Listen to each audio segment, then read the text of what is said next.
want to talk today about how to actually position technology in a museum context.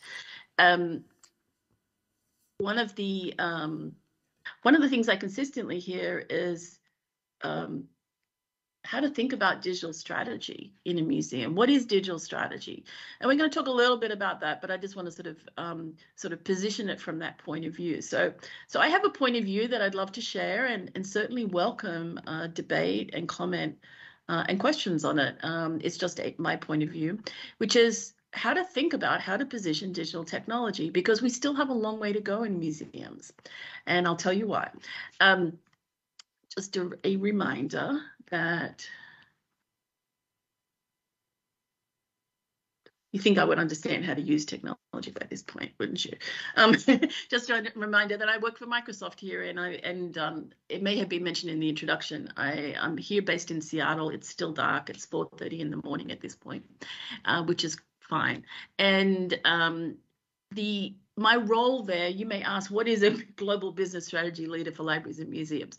My role there is to look after the libraries and museums industry, to understand what the needs are, to be able to communicate that, and to be able to get solutions established for museums. Now, what does that mean? Microsoft doesn't necessarily develop, it sees itself as very much an infrastructure rather than end solutions. By the way, there is so much more to Microsoft than you may realize. And certainly that was a wake-up call for me when I joined Microsoft 4 years ago. But I get the opportunity to talk to museums all over the world. Before the pandemic, visit museums all over the world. I still look forward to coming back to those days. But I am your advocate at Microsoft for what museums need, and then I try to aggregate all of that together to bring to solve common problems and stay ahead of trends in that space. So I titled this How to Position Digital Technology. But before I get there, let's go back to some history. There's a great debate in the time that I've been in museums since 2011, a debate that I haven't actually necessarily seen as much of in other industries. And I understand why. And that is this debate about the physical experience versus the digital experience. And in 2011, which predates the mobile era, mobile was just starting to become a thing, but it was still really early. You might remember that the iPhone came out around 2007, 2008, but it took a number of years to get critical mass. And so we weren't quite at that point, and we were talking about that. The conversation was around websites. And the thing that I consistently heard in museums was websites, we can't put too much on the website, and we can't make it too good because people won't come to the museum. We can't put all of our collections. We can't put, all of these things on because, people will not come to the museum. It'll draw audiences away. And there's always been this innate fear that I've heard that, we don't want to stop people coming to the museum. And let me just be clear, we don't want to stop people coming to the museum. It's of itself its own amazing experience. There's also been the other nuance to this debate is that these things need to be not intertwined, but an either or experience. It's either digital or physical. And so I can't tell you how much I've heard exhibitions be developed and they've been there's no digital representation in the exhibition at all. And by the way, I'm not suggesting that exhibitions should have digital just for the sake of it. I'm going to get to why we should have digital.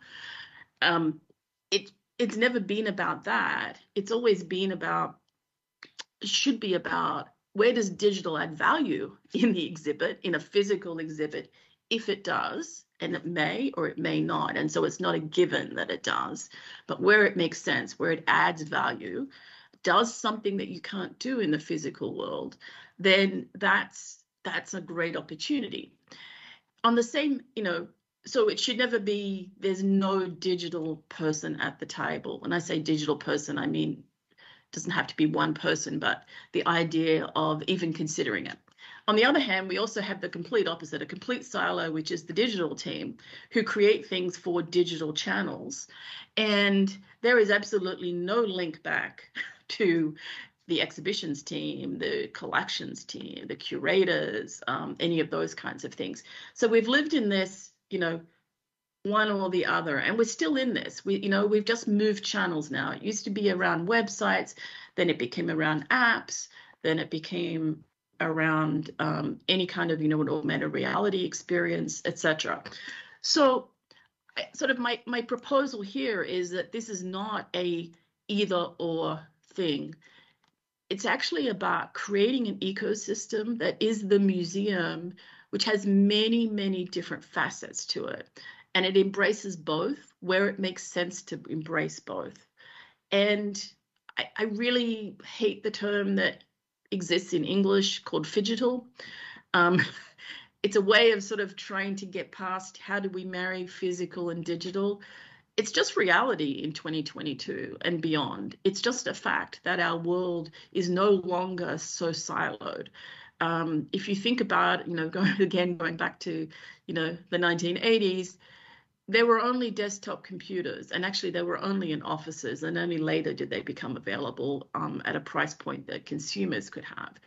And now it is incomprehensible to us that we would only have technology available in our homes, right? That it's not something that we take with us, that it's not something that we reference 50 plus times a day. You want to answer any question, do anything, you're going to pick up your phone because the answer's there. And it's become embedded in our experience, but it's embedded in our physical experience. And that's the way to think about this, is creating this ecosystem where the physical museum, the idea of going to the museum is one experience of many experiences that comprises the entire museum experience. I hear all the time museums talk about their digital strategy, and increasingly we're seeing people talk about this idea of, I want to reach everyone in the world, or I want to reach 1 billion people or millions of people, or something to that effect. And the reality is, when you think about that, there is no way that no matter how big you might be the biggest or most famous museum in the world, or you could be the smallest, but still very, very significant. There is no way that everyone in the world can visit your museum. It's just not physically possible. And so when you think about contexts where you want to reach as many people in the world as you can, you have to consider digital, and it has to be integrated into the entire museum identity. And actually, if you take it to its logical conclusion, it almost becomes the digital experience, the outside the museum experience becomes the most prominent museum experience, which is actually kind of scary when you think about it, because very few people think in that context. So I'd like us to start to think about the idea that the idea of visiting a building is one channel. There are lots of channels.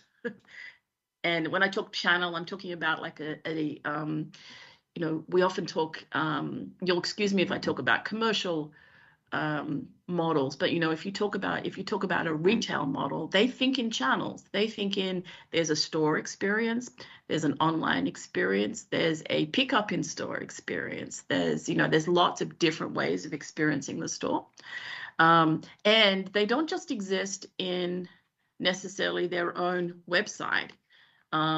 They also pop up in all sorts of other places, sometimes to our detriment. But, they're going to pop up in social media. They're going to pop up in, all of the traditional print channels, all of those kinds of things. So I want us to start to think about, it's not an either or. The physical experience is very important. It doesn't go away. It is the museum. It's what makes the museum. But it's one channel of a larger ecosystem, and every channel has a distinct experience, which may be a blend of entirely digital. It may be a blend of physical and digital. I hope this makes sense, but it's like just trying to think broader. And why would we want to do that? Well, the most important thing about technology, in my point of view, is not about the actual tech and the features, etc. It's about why. Technology only exists or should only be considered to enable the mission of the museum. And this is how all technology should be evaluated. And I find that technology doesn't necessarily have a seat at the table in conversations around museum mission or museum strategy. It tends to be one of two things. It tends to be its infrastructure, which we don't understand necessarily, and is the domain of the IT team, what we call in English IT, information technology team. If you've ever seen a program from what is the name? I've forgotten which channel. It's a British program. It's called the IT Crowd. It's actually hilarious because it just makes a spoof of the whole experience of IT. You know, they're in the basement, they're not considered, they're not brought to any meeting, there's no discussion. Sometimes this happens in museums as well. The infrastructure just goes and no one really knows how they think about it. There's that extreme. And then the other extreme is we need the flashiest augmented reality experience we can have because this says that we're a modern museum. And you know, one extreme or the other. And really what I want us to do is to think about technology the same way we think about finance, marketing. If you don't really understand finance and how to, you know, to stay financially sustainable and viable, and how to make the best investments and choices, you cannot achieve the mission of the museum. It limits your ability. The same with marketing. If you don't have the right marketing strategy, if you're not thinking about how best to position your museum, the same thing, you're limiting your choices. Technology or its lack of focus is limiting the ability to achieve the museum's mission. So let's talk a little bit about mission. What are the missions of museums? They're all around whatever is the topic of the museum. You all understand this. I'm not telling you anything. But, you know, often some common themes that we hear. We want to expand our reach. We want to reach more people in the world. We want to provide deeper engagement. We want people to understand the story of the museum and to go from looking at collections on exhibit or online and not completely understanding as a layperson the significance of that collection and its story and what we're trying to communicate as a museum. And also, frankly, to run efficiently from a finance point of view. We want to be able to fundraise more. We want to be able to reduce our costs. And ultimately, we want to look for more sources of revenue. And that's not to say in any way that we are being commercial, but it's about the facts, which is we need to be financially sustainable. You want to do more with less. And so these ideas about, you know, reach and engagement are important because if you don't have a digital presence in the conversation, if you're not thinking about how it achieves your mission, you're not achieving these parts of your mission because clearly there are more people outside the museum than can come to the museum. Not everyone can understand what you have. You know, often say that my greatest experiences I've seen some amazing museums in Europe. I love visiting Europe. And the challenge I have is that I'm only 156 centimeters tall, 5'2" in, you know, the old system, the imperial system. I'm relatively short and there are crowds and I cannot see the labels. I cannot see, the art or what's on exhibit, etc. How can technology help me do that? Well, there are lots of ways to do that. We have at Microsoft developed what we call a digital transformation framework, which is a way of, I'm not going to go into this in detail, but just so that you're aware it exists, but it's a way of trying to articulate an overall digital strategy that looks at everything. So sometimes the digital strategy is only focused on an in-gallery experience. So how can we take this? By the way, it looks at libraries because I look after libraries as well as museums. And it covers everything from the visitor experience, both online and offline, from collections and everything around discoverability and research of collections, from running the organization to reduce costs and be the most efficient. And intelligent environments is all about the fact that these are buildings and how can we help manage sustainability of the environment through technologies that lower energy usage and so on, as well as increase the efficiency of security, because these are often targets. It's the 30-second overview of this, but it's a way of suggesting that if you ask the question, if I say to you, I want it to be part of your mission, you need to think about your mission, and then you need to think about how am I going to achieve these things? And then these are all the kinds of areas that can help you achieve these things. But that's a topic for another day, but just so that you're aware that that's there. And so why is it that we have this debate about technology and how to think about it? And one of the reasons I think I've come to observe is that there's a focus that technology has to be very visible, that you have to see it, that if you can't see it, then it's not there, that we're not leveraging technology. And, and then so way we see this is, we need an app, although I think those days are starting to go, but we need an app for the museum experience. We need a flashy augmented reality experience, sometimes is what I hear. But the most common we see is a screen with some sort of an interactive. And so let me suggest, why do we need screens in galleries? It may surprise you to hear that someone like me who promotes technology would suggest that you don't need technology in a gallery. Well, I think there are some circumstances where it makes sense, and there are some where it doesn't. I'll tell you about museum experiences where there is the most beautiful and very intricate interactive, but it doesn't fit with the actual aesthetic of the gallery, which is part of the experience, or it is so comprehensive that there is no time for there's absolutely no time for me to be able to dig deep into the content because it doesn't fit with the experience. And so when we think about technology, we have to think in gallery, we have to think beyond just things that are visible, because some of those things, I'll just go back quickly, some of these things here you can't see. So improving discoverability and relatability of collections so that you can explore and discover more is not something you can see. It's only in terms of what it does to the end consumable of the information. So I want us to get past this idea that technology has to be seen, and particularly seen in a gallery, for it to exist and to enhance mission.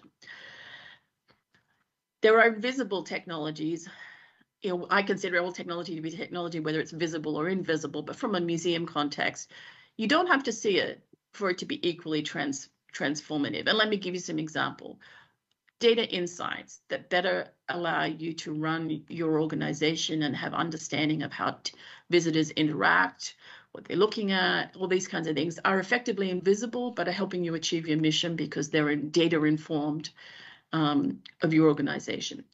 Artificial intelligence, which I know sometimes gets a bad rap, and I'm not suggesting that there isn't a valid conversation to be had about artificial intelligence, but there are also many good things about it. How can it rapidly get you to explore collections, for example, or describe collections in a way that allows a layperson to be able to discover more about your collection than they would otherwise ever have?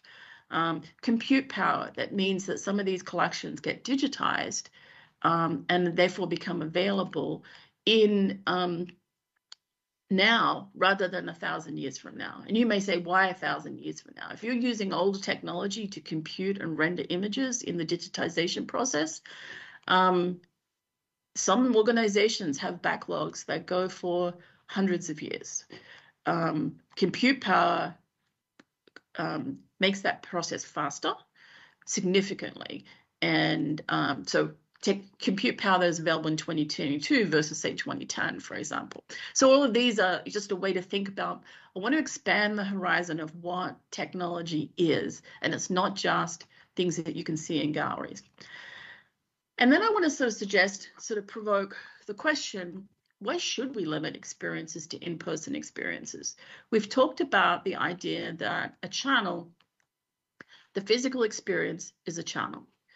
And I often use the example of, take any major city, any major museum in any major city, and it requires people to have access to that city. Well, not everyone in the world has access. Firstly, let's just take a city like London, or even Rotterdam.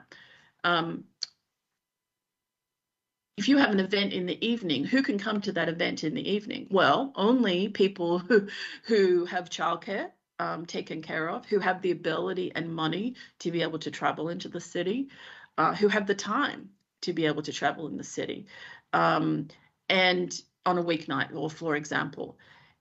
That actually significantly limits your reach as a museum. And no one in any way is saying that those things should go away. But what about all the people you're not reaching? What about the people who do have children and family at home who can't get out of the house? What about the people who do not have the financial means or transportation access? What about the people who are in Seattle or anywhere else in the world who are interested but can't attend because, literally it's the other side of the world? And then, Italy as a country has done this, has very much focused on how to bring the world to Italy to the world, the other way around, because they have the challenge, which is there are just too many people visiting Italy, but also they recognize that there are people all over the world who will never, ever be able to visit Italy. And they still want to take their culture and everything they have to the world. So how can you do that? So I want us to really sort of not see digital or anything online as a threat, but see it as a way of expanding reach. It's a way of getting to more people. And it's not just about promoting your specific museum, but it's your expertise. And the world needs your expertise. And it shouldn't just be limited to the people in one city. So we have not done this intentionally, but by focusing on these beautiful buildings and these beautiful collections that only people who can come to that city at that time can access, and there is actually limiting our mission, our ability to achieve our mission. But as I said, it doesn't need to be a compete scenario with an in-person experience. It needs to be different. It needs to be, one of the things I did during the pandemic, I'm sure we all did it, is visit lots of virtual experiences. That will actually get onto my next point about the quality of the experience. But, and we got used to, doing things on Microsoft Teams or Zoom or, name any platform. And it's less than an ideal experience. Don't get me wrong. But I visited all sorts of places in the world that I would never have got to. And I learned all sorts of things, and those things stayed in my memory and, added value to my life. And I don't think we should be dismissive of these. So it's another channel. Think of it as another channel. So then my second provocative question is, why limit the quality of a digital experience to that of what we do in person? I know that museums put tremendous amounts of effort and expertise into the world's best exhibitions, and they should. That's their role. The amount of work that goes into those and the amount of money that goes into those is mind-blowing. It's, I've been very impressed when I join museums. I often say that, museum people are, actually I'll say this, library people are extremely helpful. Like they are the nicest people in the world. And what I say about museum people are extremely intelligent and intellectual. It's been a great privilege in my life to being able to work for so long with people who just have a quality of intellect that I haven't necessarily seen in other industries. And, so why is it that we would want a subpar experience in the other channels? Well, we don't. And we don't necessarily have the tools or the money or the skills to do it yet. But the world is going in that way. Technology is about evolving and being able to do more with less and being able to do it in a repeatable way. And, I firmly believe that if we put the level of dollars and capacity that we put into an in-person exhibition, into a digital experience that we can charge an upsell charge for some parts of the audience, and we can, in the same way that we do with an in-person exhibition, right? Then firstly, it will help the overall museum brand. It'll help the overall museum industry. It will allow us to achieve our mission in better ways. But the important thing is that we're not giving it away for free. We may to some audiences for access reasons, right? But just as the same way we wouldn't do a special exhibition typically and then not have an additional ticket, for example, is it something that we could consider as a model? Because there are lots of people out there willing to pay that. Don't get me wrong. We're not about becoming a commercial operation. We're not about taking access away from those who cannot afford. But we are about recognizing that people expect that quality from a museum, and when they get it, you're achieving your mission in lots and lots of different ways, and it's furthering your brand. So I want us to think about, just to sort of, I think I'm at time, I'm probably over time, I'm sorry, is that digital is additive. It's not about an either or. It's about allowing you to do something you can't do today. How can I reach more people? Digital allows me to reach more people. Technology allows me to reach more people. How can I look at reducing my costs? How can I be more streamlined? Digital allows you to do that. You know, it's not taking away, it's adding. And, you know, all of these things, when you consider your mission, how do you achieve your mission? Digital should be, and I say digital and technology sort of interchangeably, digital and technology should be at the table as a tool in the tool set, just like many others. I had a couple of videos that, just to end with, but I will share this deck. We don't have time for the videos, and it's probably not the best use of your time here. But I want to point out two experiences, and then I'll close for questions. One is, this is the Natural History Museum in Paris. They worked with a studio, a film studio, is actually, to develop an augmented reality experience for their museum. I'm not suggesting that augmented reality, by the way, is the pinnacle of technology that everyone should try and get to. I'm just giving you an example of how it's added to the experience.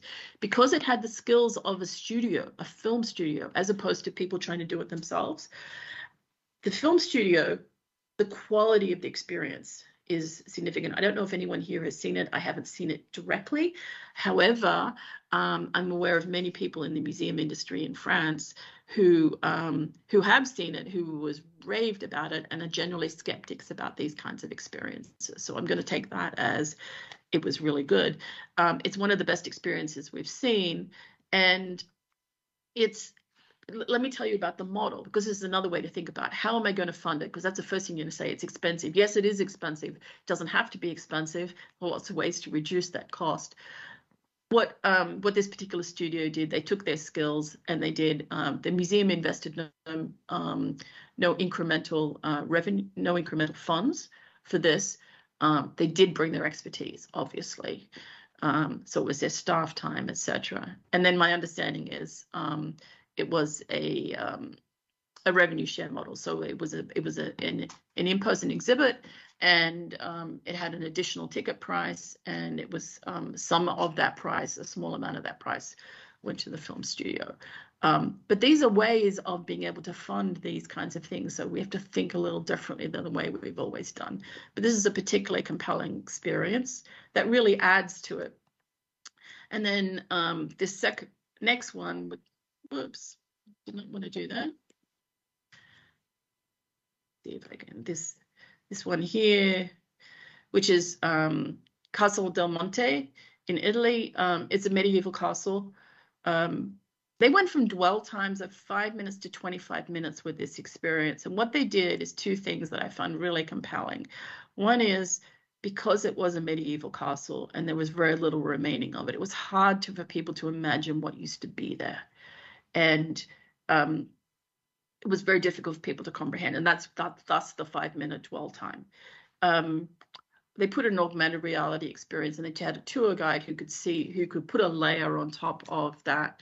And then they streamed it out to the internet through Microsoft Teams. So people could see it as the tour guide saw it. So it doesn't, sometimes these types of experience doesn't require everyone to have it and everyone to be there. I hope you'll take the time to look at this. I think it's a 4-minute video. I won't show it now. I hope you take the time to really look at this. It's really compelling and just a way to think about how it adds to the experience, how it does something you can't do today. And whoops, I don't mean to do that. And with that, thank you. And I will come back to wherever I am. Thank you. I'll stop sharing. And I think I'm over time and I apologize for that. Thank you for the opportunity to talk to you all today.